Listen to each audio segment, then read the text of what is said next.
তাদেরকে স্বীকার করতে চান না, তাদেরকে বাচ্চা কাচ্চা নাতি পুতা বলেন, তাদেরকে সাবাল বলেন। আমি বড় বিস্মিত, আমি লজ্জিত, যাদের কারণে জেল থেকে মুক্তি, যাদের কারণে অনেকের দেশে ফিরে আসা, যাদের কারণে নির্বাচনের কথা বলা, যাদের কারণে দেশ শাসনের কেউ কেউ কারো কারো স্বপ্ন দেখা, তারা তাদেরকে অস্বীকার করছেন। লজ্জা, লজ্জা, এটা মেনে নেওয়া যায় না। আসন্ন নির্বাচনকে সামনে রেখে গণভোট এবং জাতীয় নির্বাচন ইনশাআল্লাহ আগামী মাসের 12 তারিখ অনুষ্ঠিত হবে। এই নির্বাচনের লক্ষ্মীপুরের 4টি আসন থেকে 11 দলীয় নির্বাচনী ঐক্য, আমরা যেটাকে বলছি ঐক্যবদ্ধ বাংলাদেশ, এই ঐক্যবদ্ধ বাংলাদেশের পক্ষ থেকে 4 জন প্রার্থী মনোনীত করা হয়েছে। 3টি আসনে দাঁড়িপাল্লা, 1টি আসনে শাপলাকলি। প্রিয় লক্ষ্মীপুরবাসী, এটি এমন একটি ময়দান, যে ময়দান শহীদের রক্তে ভেজা। জুলাই যুদ্ধে যারা জীবন বাজি রেখে যারা লড়াই করেছিলেন, তাদের সবাইকে আমরা গভীর শ্রদ্ধার সাথে স্মরণ করি। আমরা কথা দিয়েছিলাম, আমরা জুলাই যোদ্ধাদেরকে আমাদের অন্তরে জায়গা করে দিব।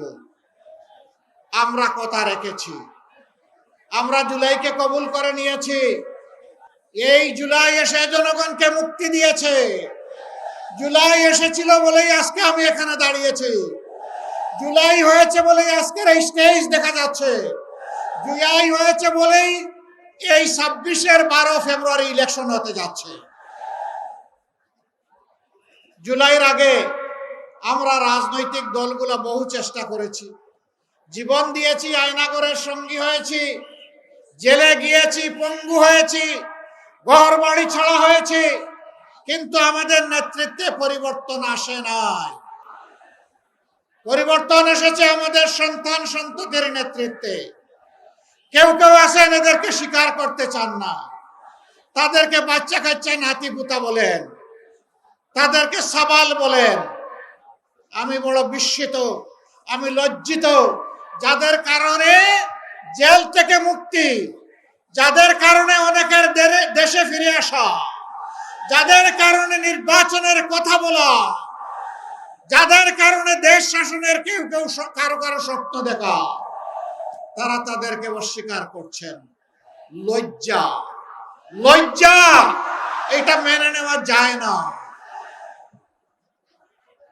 যে উপকারের উপকার স্বীকার করে না, যে কৃতজ্ঞতা প্রকাশ করে না, সে ভালো মানুষ হতে পারে না।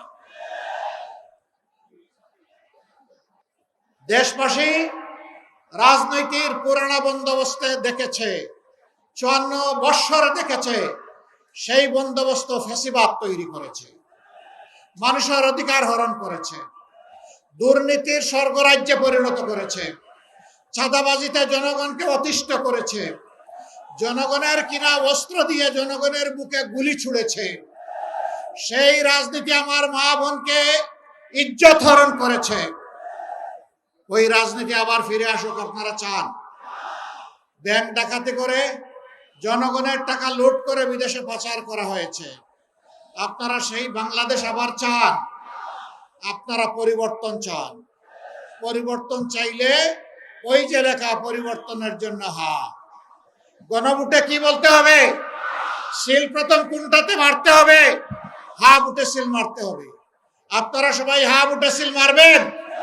আপনারা মারলেই হা বুট পাস হয়ে যাবে না, প্রত্যেকটা মানুষকে হা বুটের সঙ্গী বানাতে হবে। আমরা বিশ্বাস করি বাংলাদেশের মানুষ এখন পরিবর্তন চায়। সেই পরিবর্তনের জন্য আমরা ঐক্যবদ্ধ হয়েছি।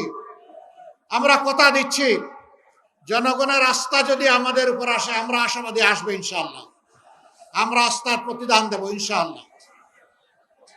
জুলাই বিপ্লবের পরে আমরা বলেছিলাম আমরা কারো উপর থেকে প্রতিশোধ নেব না, আমরা নেই নাই। আমরা বলেছিলাম আমাদের দলের লোকেরা চাঁদাবাজ নয়, আমরা চাঁদাবাজি করি নাই। আমরা বলেছিলাম আমরা দুর্নীতি করি না, দুর্নীতিকে আমরা ঘৃণা করি। দুর্নীতির সাথে আমাদের কোনো সম্পর্ক নাই। আমরা বলেছিলাম মজলুম ঠিক আছে, কিন্তু মামলাবাজি করব না, মামলা বাণিজ্যও করব না, মামলা দিয়ে নিরীহ মানুষকে হয়রান করব না। আমরা কথা রেখেছি।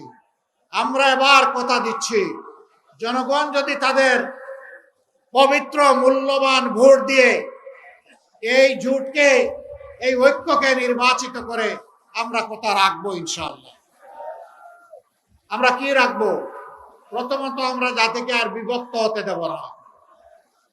আমরা পুরানা কাসুন্দি নিয়ে কামড়া কামড়ি করব না। আমরা পিছনের দিকে দৌড়াবো না। আমরা যুবকদের স্বপ্নের অগ্রগামী বাংলাদেশ দেখতে চাই। যুবকরা, আমরা তোমাদের হাতে বেকার ভাতা তুলে দেব না। তোমরা বেকার ভাতা পাওয়ার জন্য কোনো দাবি জানাও নাই। আমরা বেকার ভাতা দিয়ে তোমাদেরকে অপমানিত করতে চাই না। আমরা তোমাদের হাতগুলোকে দক্ষ কারিগরের হাত হিসাবে গড়ে তুলবো ইনশাআল্লাহ। প্রত্যেকটি হাতে আমরা ইনশাআল্লাহ মর্যাদার কাজ তুলে দেব। সেদিন প্রতিটি যুবক গর্বের সাথে বলবে, আমি বাংলাদেশ। আমাকে দেখে বুঝে নাও বাংলাদেশ কি জিনিস। আমরা সেই বাংলাদেশটি গড়ে দিতে চাই। আমরা বাংলাদেশের নেতৃত্ব যুবকদের হাতে তুলে দিতে চাই।